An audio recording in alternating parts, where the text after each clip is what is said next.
Life isn't perfect, and neither are we. Nope. But we know how to face our fears And have some fun. and talk about all the messiest things of life. Like the messiest things. Get connected to yourself, get connected to others, and get connected to the life right in front of you.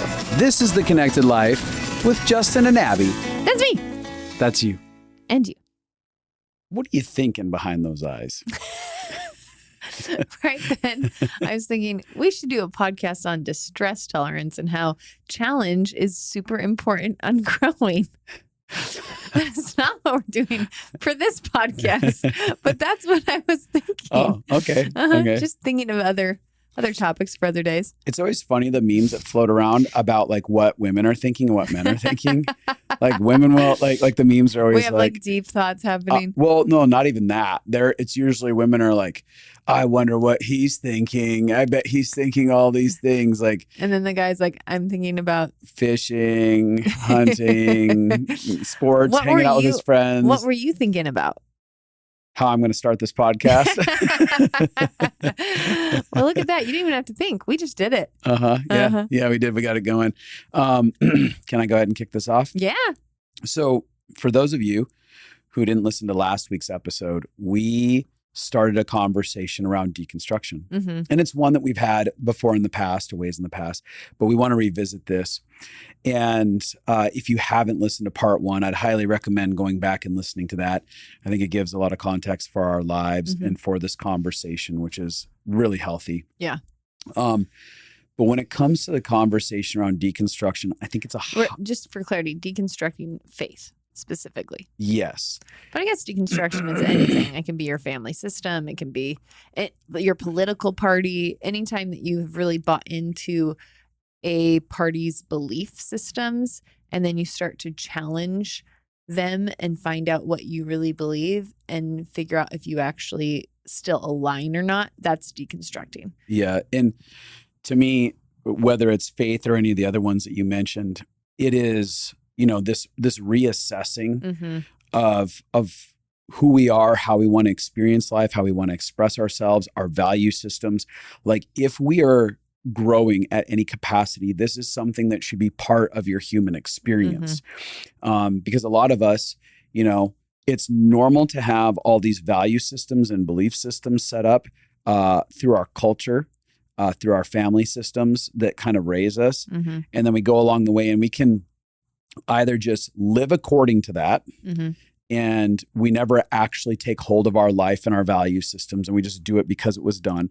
Or we can become reactive because we feel a lot of pain inside of those systems and we just start pendulum swinging. And we're going to get into conversations around that today as well. And rather than doing either of those, there's something about being deliberate about our lives that is highly valuable. To me, when I say, okay, I know I'm going to grow and evolve, and I know it's going to come with some challenges to my history, to my present, to the relationships around me, but that's a necessary part of me coming alive to who I'm designed to be. Yeah. And when it comes to deconstructing faith specifically, we're having a conversation around our faith system of Christianity. Yeah. There are a lot of listeners that we have that have different faith backgrounds, but the ideas apply across the board. No matter what faith system you're born into, whether it's not one at all or it is a faith system, you're having to challenge that as you grow up. Yeah. I mean, you don't have to challenge it. Lots of people don't. But I think being able to challenge the assumptions of what you just assumed was true without critically thinking about it, I think it's such an empowering process to go on. Yeah. And for me, it was really... Well, I want to finish before you jump into a story. No. Okay. One of the other things that I want to make clear in this is that for me, when I went on the deconstruction process, I noticed that I felt like an outsider or an outcast. So people within those systems, like it raised their anxiety.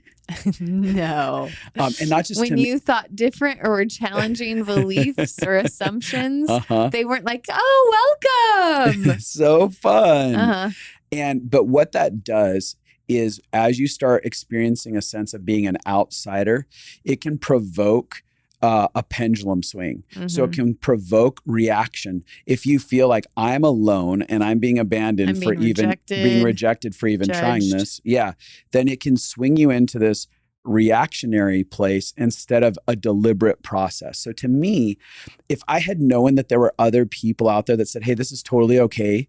You're good. You're not going to fall apart. Everything's not going to blow up in your life. Like you can actually do this well and you're not alone inside of it. Like my anxiety would have lowered. A lot of my reactions that caused more problems for me wouldn't have happened because I would have felt like there's something to belong to. Like I'm not just going to go into total abandonment in this. Yeah, absolutely.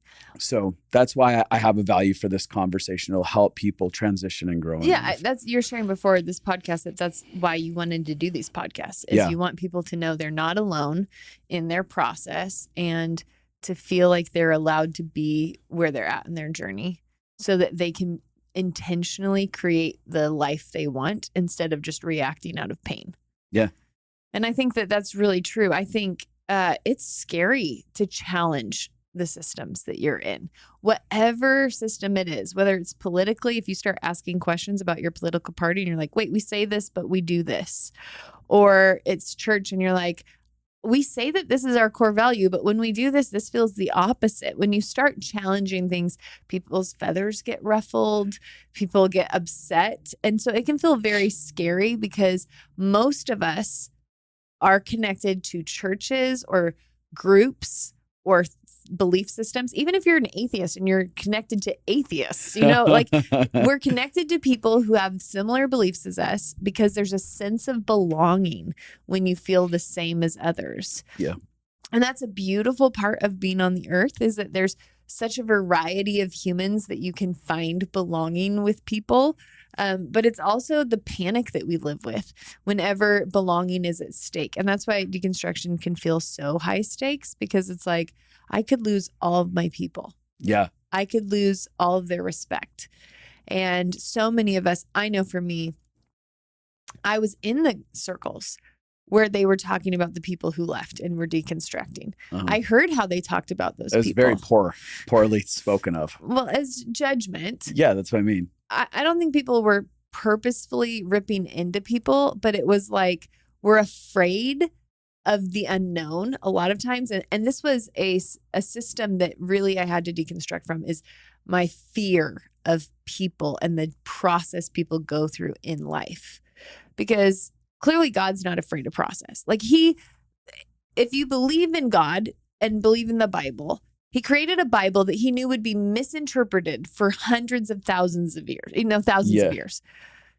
He was fine with it being misinterpreted. He was fine with people being on the process of learning and growing. He was fine with the messes humanity makes. And here we are so scared of somebody just asking a question. Yeah. When I'm like, that's not the nature of God that I see in the Bible.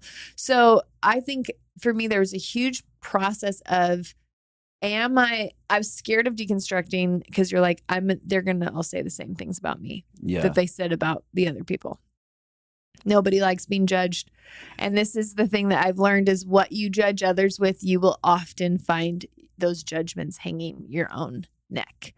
So that's why I work on releasing judgments. But I've also had to really let go of the concept of fear driving how I hold on to faith and how others hold on to faith. And I was thinking about this specifically. I'm going to share a little bit about my deconstruction story today, but I wanted to start with my best friend, Pizzi. Me and her have had various faith paths. So in different seasons, our relationship with God has looked very different. And were some seasons where we were really aligned, and then other seasons where we were really misaligned. I think back to this one season where we were probably the most in sync we'd ever been. And then she went through trauma. And because of that, she went to a very conservative, legalistic. To me, it felt very legalistic, religious scenario. And it felt safe to her because she had just been a part of a trauma with somebody who was like who was a little wild. And the wildness is what created chaos. So looking back, I was very scared when she was doing that. I was scared, what does this mean for her life? And does this mean I'm losing her? I was scared because I didn't understand that secure attachment means we can have separate beliefs and still really love each other. We can be in different places and still really love each other. I had so much fear around our relationship changing that I had fear about where she was at. And nobody likes when they feel like people have fear about where you're at. Yeah. Like, that's not a good feeling. I remember my parents having so much fear over choices I would make. And I want you to believe in me. I want you to believe that I'm going to make good decisions. I want you to believe that I'm connected to myself and that I'm going to find my pathway. That feels so much safer than somebody just being like, no, you're probably going to ruin your life. You're probably going to destroy everything. You're probably going to make everything horrible. And I had fear when Pete C was in a different track than me. I was thinking that was because my system of religion back then was that I needed to control people to be the same as me because I had the most enlightened path. Yeah. That's so dark. Yeah, it really is. I really believed I have the right version of God and your life is missing something because you don't have the same version of God that I see. And that could be, I mean, like, we're talking just denominations here. You just care about them. Totally. I'm just saying this because I care about you. Yes. Not because I want to control you. Oh, yeah. Uh-huh. Well, and I look at it now and I'm like, we both still loved God.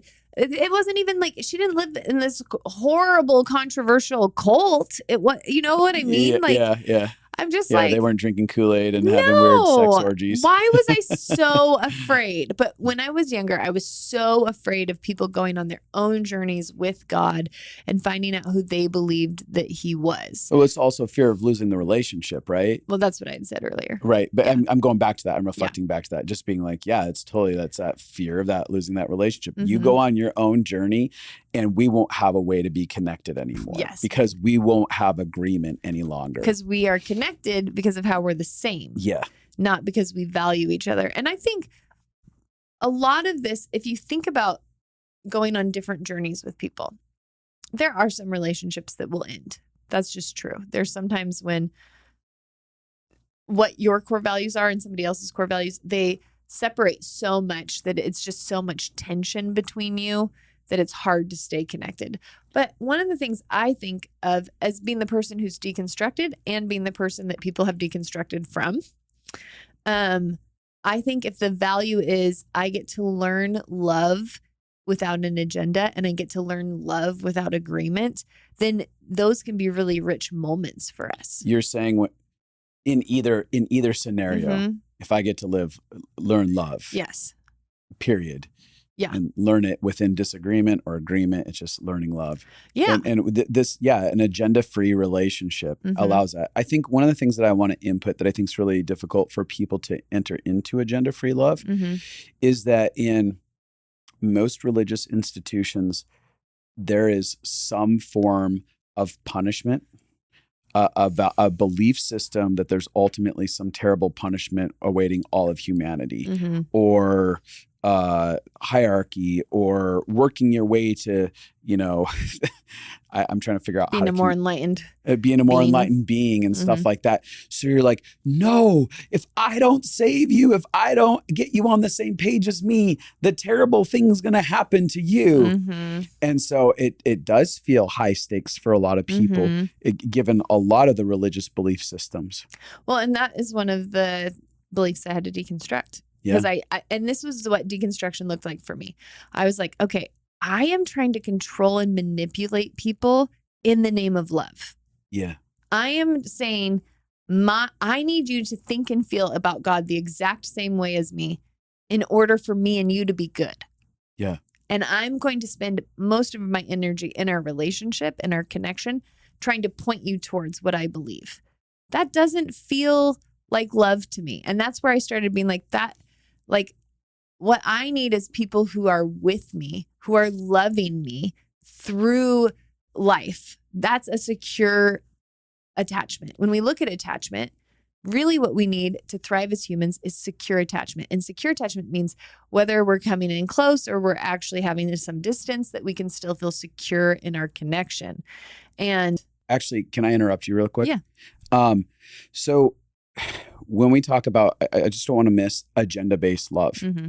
So when I am operating out of agenda-based love, I don't get the most authentic expression of someone and the most honest expression, because when someone has an agenda towards me to judge and say, this is how you have to do it and stuff, I usually go into hiding. 100%. So I recoil and go, oh, I can't share this part of my life with this person because they have a judgment about this and an agenda of where they want to go.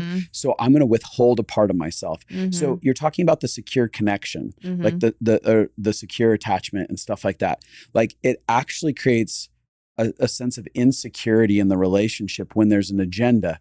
And I go, I don't feel safe somewhere inside of this to be fully me. So if we want people to healthily evolve inside of their journey and we want to be able to participate in their story, the most authentic expression, honest expression of them that we're going to get is when we are able to love them without an agenda and stay connected in and curious about their process. You know, it's an interesting thing because this is now off the subject of deconstruction, but this is one of the main beliefs I had to deconstruct is how do you relate to people? Which that sounds crazy because our whole religion is based on love. Like, for God so loved the world that you will know them by their love. Perfect love casts out fear. God is love. Like there's so much of our belief system built on love, but most of my belief system, the way it outlooked, was codependency with people. I need you to believe the same as me, and I need to control you and have an agenda to get you into it. And one of the things that changed my life was being friends with somebody. Like I became really good friends with somebody who's an alcoholic. And I remember being so aware, like we have differences in core values. Like that's just, there's not a judgment towards that. I think except for the things I'm like, I could see it was causing them pain. It was hurting their own life. It was creating chaos in their own world. And I felt really sad about that. When I didn't have the agenda, like I was like, I'll be honest, like when I see things or when you're processing the pain of that relationship because of the drinking, I'm going to say, yeah, that's painful. That's part of the thing. I'm not going to hide that. But I gave up this need to save them from their choices. And I was like, this is a journey that you get to be on. This is the journey that you get to figure out. And I'm here to help. Like there were times that they reached out because they're like, I need help. And I was like, awesome. They knew that I would stand and with them and help them through stuff. But the idea was me caring more about creating a connection with them that they knew they could come to whenever they needed help with. Now, I also had to have boundaries, because there were things that I was like, this is not fun for my world. Yeah. So I had boundaries on some of the ways that we interacted.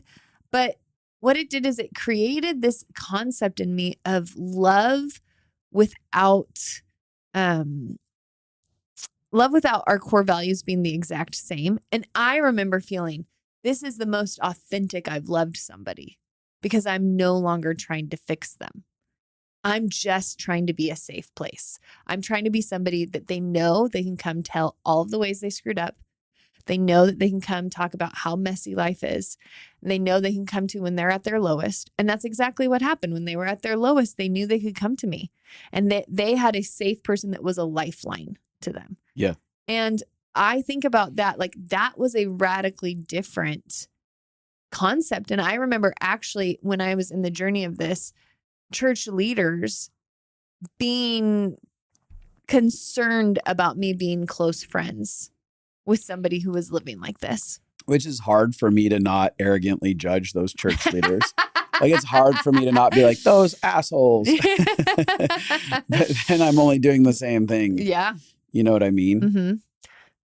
Yeah. Did you have more you wanted to say? No, I was just thinking, this is one of those things. And I think a lot of people deconstruct when they realize that their core values and the system they're in don't line up anymore. It doesn't have to be a huge pain moment. It could just be that I was talking to somebody the other day and they're like, I was around this person that the church judged so much. And I thought they were so kind and so wonderful and so good. And they were like, and that's when I was like, I have to reassess my assumptions. Does this make people unlovable? And I'm on this journey of I want to learn to be the most like love. That's literally what the Bible says. They will know you by your love. Mm-hmm. And God is love. And I think love is so much bigger and harder than trying to control somebody. Oh, it's way harder than trying to control, judge, criticize, condemn. It takes yielding and humbling yourself in a process and saying, I don't have all the answers, and being okay with being wrong, and facing ourselves, facing, one of the things that I noticed, I want to add this. One of the things I noticed in the deconstruction process is that I had to face the ways that I acted out of alignment with my values. So I was in agreement with a system, and I started to have pain with the system, then judgments towards the system. Then I realized I was part of the system. I had to then all of a sudden forgive myself, take ownership for how I impacted people within that system of thinking as I was reassessing. But in doing so, I developed a compassion for me, a compassion for the people that were within it. And I think that that's one of the things that is necessary, is that act of humility where we face ourselves and we find compassion for everyone involved, that we're all repeating behavior that we've learned and continuing it on. And right now, you and I don't have it all right. No. With all the emotional health process we have, we're going to reflect on this season and go, oh, I wouldn't have done it that way now. 100%. I probably would have said that differently. And there's not like this place where you arrive and you're like, I have all the right answers. Really, arrival is, I don't have all the right answers. I am continually growing in the knowledge of love and reassessing how I approach life based on that reality. And so I think that if we can get tethered to that in the deconstruction process, okay, I need to know what humility looks like, because I'm going to have to answer for some of the ways that I've participated. Guess what we just did? What did we just do, Abby? We created the connection cure. And I think this is the thing that I'm most excited that we've ever created for people, because it is all of the years of courses that we've made, making it available in one monthly healing membership where you get to be connected to people who are going on the same journey as you, while getting access to all of the things that we have made: relationship glue, reclaiming you, the compassion project, the Father series, living fully alive, the regulation library. Yes, we have so many things that we've created over the years. We've had over 10,000 people do our courses. We've met with over 4,000 individual clients. And now we have brought all of it together so that you could have access to all of it for less than one counseling session a month. Yep. And what's really cool is that monthly we have live connection calls where people get together and have those connection moments, talk about what they're going through, how they're healing in their process. And that's been one of the number one things that people have said is so incredible about doing our courses, is the community that they create and the healing that takes place inside of that community. I mean, we've had people find their spouses, find their best friends, find their community, because finally there's people where they realize, I'm not alone and I'm allowed to be loved right now in the messiness of my life, before everything is fixed, before everything is perfect. You can belong before you have transformed. You can be loved before you're fixed in this community. And it is really rich and beautiful and healing. We're meant to heal with each other. And the whole point of why we made this is so that people could have a holistic healing pathway. We do so much with connecting to your body and actually learning how to move with your body through emotions so that things don't get buried alive in your body. The body keeps the score. We want to zero that score out. And then we have heart connection stuff where you're actually feeling empathy for yourself and others, where you're actually connecting to your own story and you're actually having time to not just learn logically about why you do what you do, but actually have new feelings towards yourself. And then we have all of the logic, the neuroscience, all of the reasons why your body and your brain do what they do, so you can actually understand yourself for the first time and start to have kindness towards why your body is made to react the way it is, so that you can heal. It's body, heart, and mind all together in a way that is really, really beautiful. Yeah, it's cool. It's a really cool membership because you get to stay as long as you want or as short as you want inside of it. You're not trapped inside of it, but you have access to an incredible community and great information. And so that is coming soon. You can go to Justin and Abby, that's abi.com, and you can get on our mailing list there, and we'll let you be the first to know when we release that. But this is something we've been planning for a while now, and I'm glad we're getting to do it. It's about to come out. I'm thinking back to that season with Pizzi and me, and we really diverged in beliefs. And when I went through trauma, so I went through, for people who are new listening, I went through like 20 traumatic situations in like a year and a half, back to back to back. It was a lot. It sent me into PTSD. It broke me. It broke my heart. Then it broke my body. I got super, super sick. It was awful.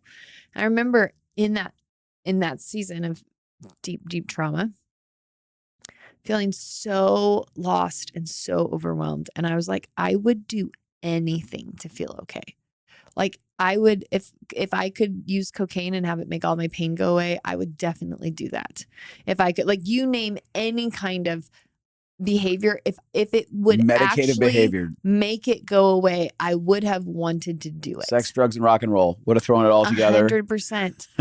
And in that season, I was so aware. I started learning about your nervous system. I'm like, so many of us, we're just looking for something to help us feel a little bit safer. Yeah. Inside. And so now when I look back at that season for Pizzi, I'm like, the denomination she went into was something that helped her feel a little bit safer in that season. And I think how wonderful for her that in a season where she really needed safety connected to God, that she was able to find it. When you're talking about that, I used to have judgments towards Justin when he was really what I'd call now religious. Right? But there was times where all the zealous, crazy things that we did. And said, but I look back at it and I'm like, oh, given some of your pain history, it was such a wonderful gift that season in the step of healing that it had for you. Because I think that each of these phases that we go through as we're developing and growing and we're yielding to a process, we'll find ourselves, passing through something like the religious phase I passed through. 100%. But there was like a bunch of beauty inside of it that needed to be extracted, and then portions of it that needed to be rewired and taken out. But when I look at it through the lens of gratitude and thinking about what I needed, I'm like, man, I'm so thankful. I got something I really needed, and not all of it was hogwash. Totally. And there was a bunch of beautiful stuff inside of it that I did extract, and they're still paying dividends to this day. Yeah, I do. I like thinking about that.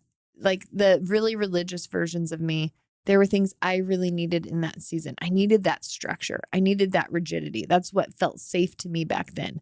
I needed the black and white rule system that you could perform your way to God if you were perfect. Like it felt good to me back where I was at. Yeah. And as I've been able to heal a little bit more, I've been able to have a little bit more flexibility. And they actually, like they say, flexible thinking is a sign of mental health. Yeah. And so I didn't have flexible thinking around anything when I was younger because I was crazy and I needed that. And so I think I've come to this belief, like, so again, with Pizzi, she had these beliefs that I felt concerned about. I saw some of the like red flags of this belief could create a prison where like, oh, women aren't empowered in the same way. And that could make you feel smaller, and that could create you having less of a voice. And those repercussions felt threatening to me. Yeah, because that system was very heavy-handed towards women. And I don't know that it was but it was more heavy-handed towards women than I would prefer. Right. I don't know. I don't know their belief systems. I wasn't a part of it, so I'm not the wanting to judge it. The observation is there was some level of disempowering towards women. And so I was concerned about that for her. But the truth is, even if there was some things that were unsafe, there were also some things that were safe. Now, I think it's valuable to have conversations with people. I don't think love means I'm just going to avoid ever talking being to honest, you about especially things. when you're in close relationship. Like, hey, she's my best friend. Yeah, these are conversations that are on the table. I'm like, hey, are you going to still, I believe women are really valuable and have important things to say. Are you going to hold on to that? Anyway, so I look at Pizzi's journey. She needed that culture to feel safe in that season. And then I watched her after that season as she got safer from the inside out. Then she had to deconstruct some of the painful things from that season. Yeah. And I kind of just think this is the journey of life, is that in different seasons, we hold on to beliefs to feel sure, to feel secure, to feel belonging, to feel safe. And it helps us survive certain things. And then we come to a place where we actually are like, do I want to keep all of that? And that should be how it goes. Like, I'm not against that kind of like, I imagine God is infinite, huge, like infinite age, like before time and time after it ends. Like, I don't even know how to explain how There's old no God beginning is. and end. Yes, thank you. That's very much easier. And so big and so much bigger than our brains could imagine. So I imagine I'm going to be deconstructing the rest of my life, because every time I put some form around God of like, I think this is what God is like, there's going to be a moment where God is like, I'm also a little bit bigger than that. Because there isn't a way for my human mind to be able to wrap God up into my rule systems, into my beliefs, and accurately assess everything that he would be. It's the same with you. I am still learning things about you. I can't judge you. There's times where I'll be like, I bet Justin's thinking this, and you're thinking something completely different. And that's the beauty of relationship. Yeah.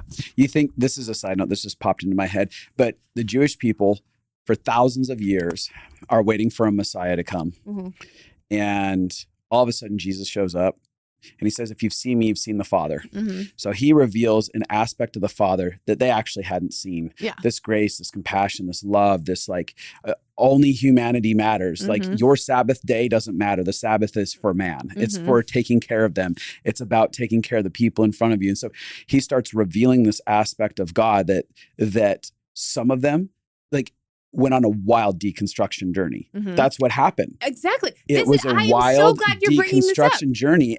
Like some of them went on to follow Jesus. They had to deconstruct their faith and say, what I believe to be true about God and how he's showing up and how I've interpreted the word and our system. It doesn't work. It's not right. I have to abandon it and leave it. And for some, that pissed people off, terrified people enough that they hung a guy on a cross to say, no, you can't lead people into deconstruction. No. Stop it. Like Jesus was the first person leading people to deconstruction. 100%. I'm so glad you're bringing this up, because I think about this all the time, about how he was so radically different than what they thought he was going to be. And he did something so radically, like they thought he's going to come as a military leader. He's going to take over. He's going to fight Rome. We're going to destroy the Romans. Power back. We're going to get out of this situation. And here he came and did nothing like what they thought. Absolutely not, guys. He's like, you know what? I am the Prince of Peace. He's like, he was a wild man. He broke all of the rules, like everything from honor your mother and father to where he's like, that's not my mother and my brothers. Those aren't my family. And to then he's like, also like, let's sit with the adulteress and the tax collectors. And like, he was just, let's drink my blood and eat my body. What? Yeah, I mean, to follow him, you would have had to so fast be open to letting go of everything you thought you knew about God. Which people nowadays who are like, I would have followed Jesus. I'm like, no, you wouldn't have. You would not have. I say the most minute thing and it triggers the shit out of you. Like, no. I often think, I hope I would follow Jesus, because I think that I'm like, it's very easy to be so entrenched in what we believe is right that we can miss who God is. And it wasn't just an entire challenging of their system. It was also the possibility that you were going to be stoned to death. So I'm saying like deconstruction came at a cost. This 100%. Is a really big thing to tear down their faith, because you might have people stone you as a heretic right? Right. And so it's like, it was all of these people chose to.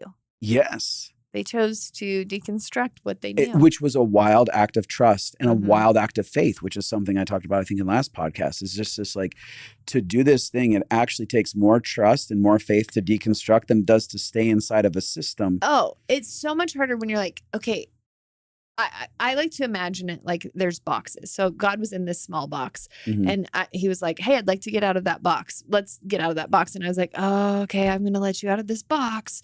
Okay. So then I'm like, oh, I'm going to let you out of this box. But then it's like I no longer have an idea of what he looks like. Yeah. And that feels panicky. Like it feels like if I'm not holding on to these specific things, then I actually don't know. Then what are you like? Who are you going to be? What will that be like? And that uncertainty is threatening to feeling safe with what we know. And I want to talk about this. So this leads into deconstruction versus destruction. So basically, they talk about how Jesus didn't come to destroy the law. He came to fulfill the law. Yeah. Like he was like, and to prove that it actually didn't have the fullness of effect that it like what they hoped it would. Mm-hmm. They're like, we'll use the law to hopefully, form godly people out of you. And he's like, actually, I'll show you, I'll fulfill the law. And it's not bad and evil, but it's not the fullness of actually the reality of what love is and how it impacts us and how it heals us and stuff. But what he did is he led people on this journey of deconstruction versus destruction.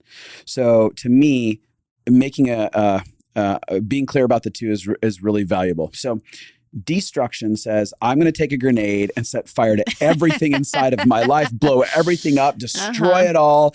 And hopefully there's nothing left when I'm done and I'm just going to walk away. And that is a reactive like posture.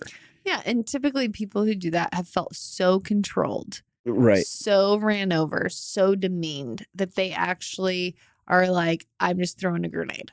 Oh, yeah. Yeah. Molotov cocktail. Burn it. Burn it. Burn it to the ground. For me, there was so much pain that I had experienced within some of the institutional exchanges I had that I literally was like, I want to burn it all to the ground. Yeah. I want to make these people suffer. I want to make sure this system hurts no one else. Yeah. And so I in the pain, I entered into an us versus them. 100%. And I started the process in my soul of cutting myself off from aspects of my faith that were true and genuine and experiential and transformative in nature, because I was like, I in black and white thinking, it was either all of it or none of it. Right. And I was like, in flexible thinking, it's like I get to extract things that actually resonate with what love is and what my journey is. I can actually come alive to truth, and not all of it has to be bad. But that takes more work. Yeah. Deconstruction takes way more work than destruction. Right? Destruction is I can quickly give a middle finger to everything. Yeah. Again, blow everything up, tell everyone I'm done with you, and I can pull away. But deconstruction says, I'm going to go within. I'm going to wrestle something out inside of me and be present with it. I'm going to have to do the work to extract truth where truth mattered. And then I'm going to have to do the work that we talked about earlier, which is the work of humility and facing myself. And then the work of co-creating a new truth with me and for me and God. Like me and God had to co-create a new truth together. And there was labor inside of that as I struggled back and forth, asking God questions, trying to find out who God was. It didn't happen overnight. It took a lot of time. Destruction can happen almost overnight. Yeah. You could say F you to everybody and alienate all of your relationships and just pull away. But that doesn't build something inside of you. So to me, I think that when we look at the two, if you're going down a road of destruction, you have to ask yourself, is this actually reactionary? Is this rooted in pain that needs to be resolved? And if I resolve the pain, what is actually what I want to create? Well, I think about this, like, often the idea of holding two things at once. This has been very hard for me. And I've probably spent a couple years working on this, and I'm still growing. It is so much easier to hold one reality or the other and not hold both. So like, for example, I know a lot of people when they start to deconstruct, they're like, was it all bad then? Was all of it wrong? Was all of it inauthentic? Was like, you might start to be like, oh, there was manipulation here, or there was control here, or there was domination here. So then does that mean all of it was bad? And that feels overwhelming to people to have to throw out an entire season, years of their lives. And it does feel sad if you're like, that means I have to throw out all the good memories, because in every season we have good memories and bad memories. Like that's every season for humans. And so that idea of learning to hold both is stretching, and it's growing to be like, oh, there's a lot of things I want to push back on. And there were some really beautiful experiences that I had. And both can exist. And I think somehow we want, like, what our brain is doing is it wants to sort things very clearly and separate them so that we can separate from pain as fast as possible. So our brain wants to be like, all of church is in the category of unsafe, so that our brain can run away from the thing that's unsafe. The problem is that there were probably, for me, I'm saying there are a lot of things that were unsafe in church for me. There's a lot of culture that is not biblical or conducive to emotional health or mental health or helpful in a lot of different belief systems. And there's a lot of things that I was really loved. I was really fought for. I was really taken care of. I had incredible experiences. I got to meet people and it had my worldview expanded. Like, there's so much beauty. And so the idea of losing all of the good because I want to push away the bad is hard. And part of it is, I think that that's part of the grief process, though. I was thinking about, this is such a funny story, but one of the things I deconstructed was how I dressed as a woman. There was such a strong system of rules around how you're allowed to dress and look as a woman. And it's something that's like talked about a lot. And I remember getting calls after posting pictures online from pastors being like, we don't think that picture is appropriate. We had one guy, there was a picture of you and I. No, I have to. It's bonkers to me. I have to say it. Like, we were laying in bed together and there was nothing showing but shoulders or something. And we were smiling and there was like a selfie and there was something like nice written.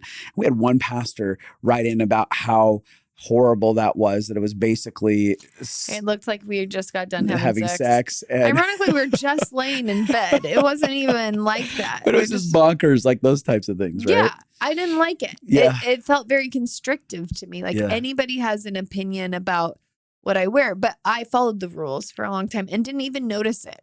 Like, in the beginning, I judged other people for the rules. I was like, I'll follow the rules and I'll judge other women for it. And then I started to get less judgmental. And then I started to be like, what do I actually believe? That's the process. Like, oh, there's an assumption that women can only dress like this.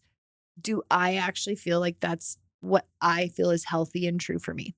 So then I started realizing, oh, I don't want that. And so when I deconstructed, I was like, I'm going to wear whatever the hell I want, and I call that the teenage phase. And I think that's an important part of deconstruction is to have that teenage rebellious frustration that is like, I'm doing this.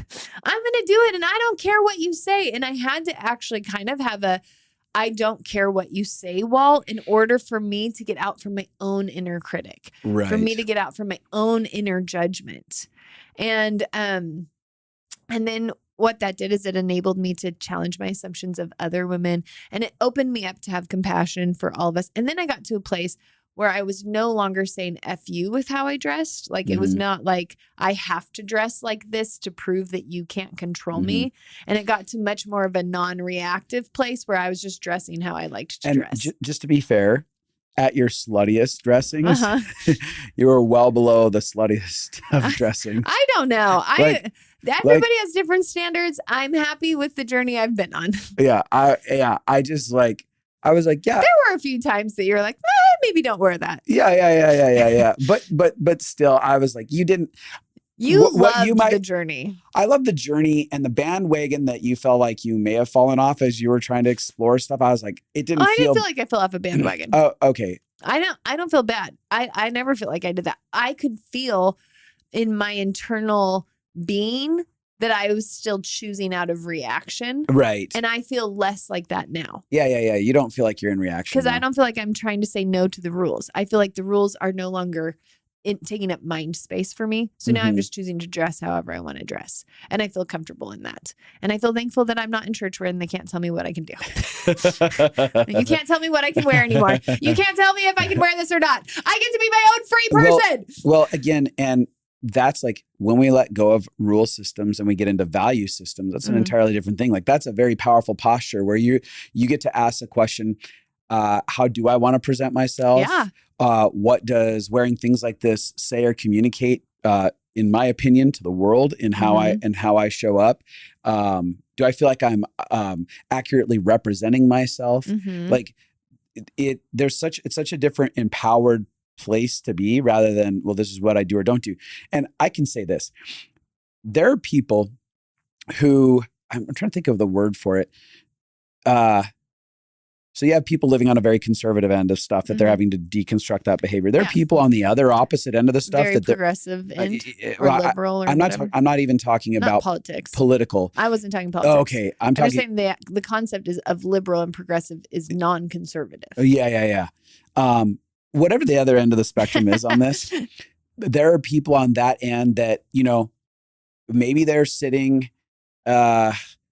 with Instagrams that look like OnlyFans pages. Sure. Right. And all of a sudden they have to go through a deconstructive process. Where they're like, wait, this is what I've learned from the culture around me. I just bought into the system that said I'm supposed to just take all my clothes off for men and do this. And maybe. And their FU might be that they dress modest. Yeah. And they actually liberate themselves out of that. And so again, as you go on the journey of value, you're also going on the journey of self-worth, right? Because not only were you finding new values, but you're saying, I have enough self-worth that I'm worthy of having a voice and being deliberate about how I run my life. Yeah. And I like what you're saying, because this is one of the things that it's so important to notice. There are systems of belief everywhere. Yes. Whether it's like, oh, I found my TikTok community and they all agree with this one belief, but now I'm actually wondering, do I actually believe that? And will they all leave me if I disagree with that? The emotional health community. Yeah. I know that there's things in emotional health that I probably will set fire to when it comes to certain things at some point, where there's a whole community of emotional health people that say, this is how it is. I'm like, no, I disagree with that. Totally. So it's everywhere you look. And I would say the same thing for us. Like, so we have a community that does courses with us and does all that stuff. Well, to have a strong culture, that creates a sense of belonging, but that also means that there's unconscious rules that you feel to belong that you might have to deconstruct. And that's happened with people in my environment where I feel like I'm really trying not to control people. I'm really trying to empower people. I'm really trying to love people well. And yet, if they're in a culture where they feel pressure, like, oh, I have to be vulnerable to fit in. Oh, I have to be authentic to fit in. Well, now that's pressure. Now they're not even authentic. Now they have to be like, well, do I even agree with this or not? And I like when people deconstruct from me, because I want people to believe things because they believe them. Yeah. Because they feel like it bears fruit in their lives, not because it's something you should do. Like, I think about our culture, like, we're like, regulate your nervous system. That's a big core value that we have in our culture. Well, if you're just doing it to fit in, it'll eventually feel like religion and it'll eventually feel suffocating to you. Yeah. If you're following a rule just to belong and it's not a real core value for you. Now, sometimes that's how it starts. I know a lot of people in our class, they do it because that's the rules. Like, to be in the class, we are regulating. But then they find out, oh, this feels so good. It makes my life better. I feel so much more peace. I feel so much more joy. I feel so much more happy. Now it becomes a core value to them based on the benefit of what it brings. And a lot of what I'm thinking about with deconstruction is, how do you reconstruct something where you're picking up your own core values? There's been a lot of stuff that I threw out from church, but there's a lot of stuff that I'm like, oh, actually, now that I don't have to do this, I realize that this did make me feel better. Like, oh, like for me, thankfulness is one of those things. Now that I don't have to do it to make God happy, because for a long time I had to be thankful so that God wasn't angry at me and thinking I was entitled. Well, when I threw that. It's a lot of air quotes. When you threw that out. When I threw that version of God out, I actually realized I like how I feel better when I'm thankful. My life feels better. I feel more hope. I feel more safe. I feel more at peace. Oh, I want to be thankful because it feels good to me, not because that is a rule that I have to do to belong. And that to me is the process of reconstruction, is finding the things that do actually have value and being able to build a core value for them that is from experience. I have experienced thankfulness, and I like it. And that's why I want to choose into it. To me, I would say that reconstruction, I would say that reconstruction is a sign of maturing your faith. It's an expression of mature faith.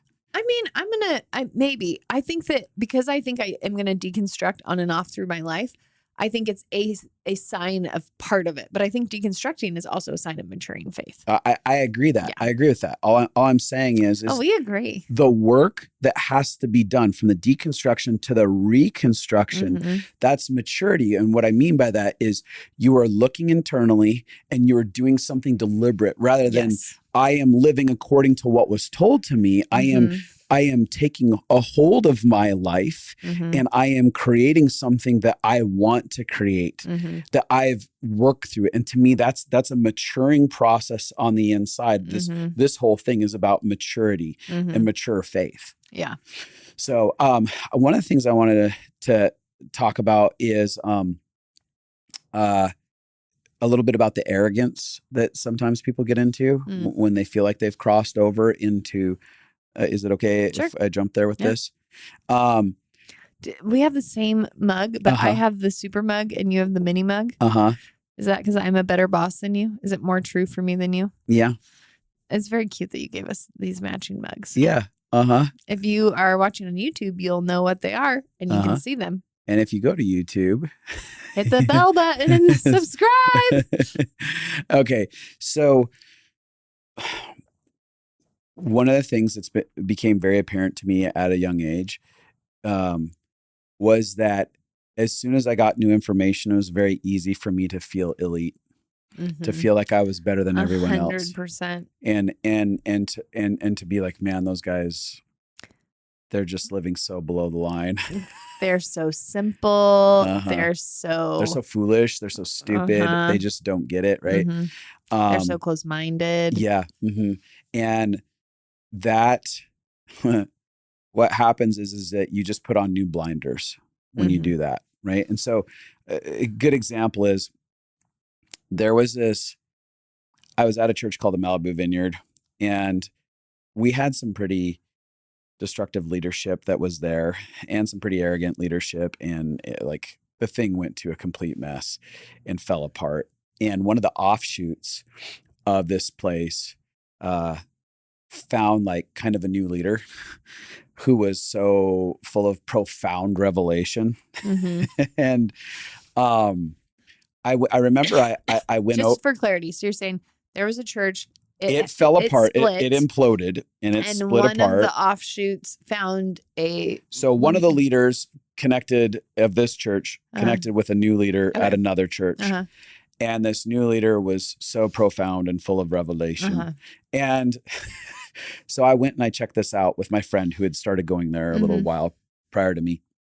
And there was some profound truths that were coming out, right? That were full of ideas about God and God's love that I was like, no, that's legit. Yeah. Like I can feel that. That's so legit.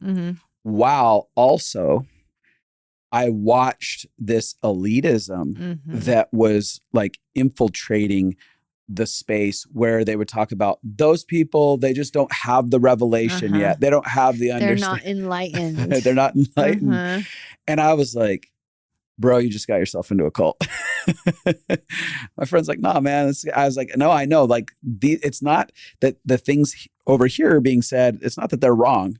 I actually believe they're very true, but there's other things going on with this. Absolutely. And this is the complicated part about belonging in systems is when we feel that there's a truth. Yes. It feels confusing. Like, how much of the red flags do we ignore because we value that truth? And it's all or nothing, right? Yeah. In our black and white thinking, we're like, but this is so profound and good and true. You can't tell me that this is off as well. I'm like, no, they can both coexist. Yeah. It can be good and it can be really off. So he starts, the guy ends up having some conversations. It kind of evolves into this conversation around sexuality and stuff like that. And I noticed a few things and I said, this guy is going to randomly take a wife out of this church, like at random. And he's like, nah, that's great. Nah, that's not going to happen. And I was like, no, you watch. And within the next couple months, all of a sudden he showed up. He was like, oh yeah, me and this so-and-so are married now. Yeah. And everyone's just like, what? Totally. Just showed up that way. And we were having more conversations. And I was like, he's going to take another wife, bro. And he was like, no, nah, that's not going to happen. But then the next couple months, he shows up and he's sitting at the pulpit and he's got a wife on each side of him. And he's like, announces his other wife. And my friend was like, how did you see this? I was like, it doesn't stop there, bro. Because I had a dream that this guy was then going to start wife swapping. And that there was going to be wife swapping throughout the congregation. And I tell my friend this. He was like, no, that one's impossible. And at that point, I was like, look, man, I'm out. I've been right. I've been right enough. I'm out. I can't do this. Like, these people aren't correctable. Yeah. Like, there is such a strong elitism that keeps them going down. We are above everyone else. We have the highest revelation. We understand more about humanity and spirituality than anyone else. And so a few more months goes by and I end up getting a phone call from my old buddy. He was like, bro, I don't get how they're swapping wives. They're like having these swinger groups. It was like, it happened. It was like, it's like a cult. And I was like, yeah, man. And here's the point of this. This is why this matters. It wasn't that a form of deconstruction happened that caused them the problem. So that's the fear, right? The fear is, if I deconstruct, will I go off the rails and become crazy? The problem was, I'm not calling them crazy. I'm just saying. Right. Will I do something that goes just against all my value systems and even the stuff that is crazy, that legitimately violates love in wild ways. Yeah. But it wasn't the deconstruction. It was the arrogance. It was the pride that says, I am better than someone else. It is the lack of humility. Like, to me, in a deconstruction process, the thing that keeps you tethered to finding a healthy journey is a tender, non-reactive, non-offended heart that is in that humble space, that is actually wanting to learn and grow through each part of it. Yeah. And I understand how people get there. The self-protectiveness that says, in order for me to get out of that system, I have to decide that they're all wrong and all bad and I'm all good. Like, such grace and compassion. It's just saying, like, for me, as I was working things out, I had to say, like, I don't have it all right. I am always going to need to be corrected in the law of love. Yeah. And that's something that in my heart, I was submitted to this idea of this relationship with God, where I was like, God, correct me at any point in time. I need your correction. Show me where I'm off in the law of love. And that didn't just include some spiritual conversation internally. That included people around me that were introduced into my life that felt like they represented humility and love and patience and kindness, who gently, non-controllingly would reflect to me my thoughts and my experiences alongside of me as I invited those conversations. Yeah. I love that. You want to be a swinger? I don't even understand why that felt how that is normal.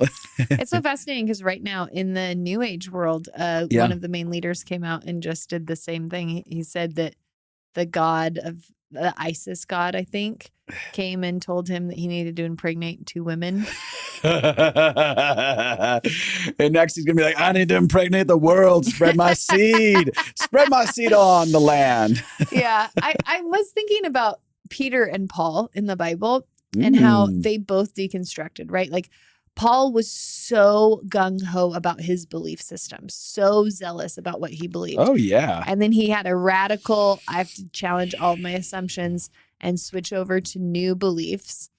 And there was a lot of humility he had. I am the least of these. I am the most in need of grace. And I see that as a real gift, that the concept of us learning how to have humility in deconstruction. And I think same with Peter, had a lot of humility about all of his shortcomings and his messes. I mean, he literally, the whole world was hearing about all of the dumb ideas that he had as he was on the process. And I love that. I think it's beautiful. And the more I've deconstructed, we did this. I worked for the Adventure Challenge and we created these question decks. And one of the questions we came up with was, what is something that you used to be certain of that you are no longer certain of? I think that's a fascinating question and something you guys could ask your friends. And what happens is once something that you thought for sure was going to happen or for sure was true or whatever, and then you realize something else, it does create a humility if you'll let it. Yeah. It will create the humility of, I thought I knew everything and then it turned out I didn't see all the pieces. So I'm going to hold the rest of my life with that humility of and to me, this is where I'm like, I'm always going to be learning and growing. I'm always going to get pictures of God wrong. And I'm going to get more pictures of him refined. Like there's a beauty in what I'm going to learn about God. But I also am not foolish to believe that I'm not going to miss some of his nature because he's multifaceted, because he's infinite. How could I, with my finite mind, feel like I could fully see him for who God is fully? So I've just acknowledged I'm always going to not have it fully right. And I've acknowledged that that's just true even about there's like 40,000 denominations based on the Bible. You know what I mean? And so it's like the idea that we could be the one group that gets it completely right is bananas. And holding like, the church, maybe the church you go to, you like the mix of core values there.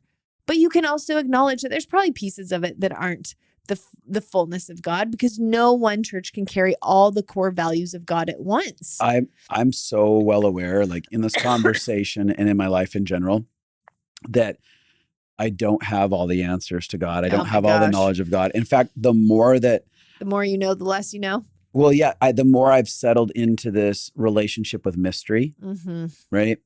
That there's a whole bunch of mystery that can't be explained right now. And I might get little pieces of it here and there that come in and become enlightened to me. But inside of that, I find this immense amount of peace. Like I'm at peace right now, knowing that I'm recording this podcast today, and there'll be things that I said inside of it that you disagree with, that I'll reflect and be like, I might not have said it like that, or that I might not have agree with that now in this way. And that's okay.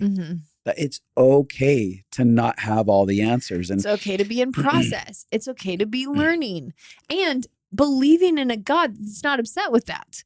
Totally. Like if God needed us to fully understand exactly who he was, he would have communicated it more clearly. Yeah.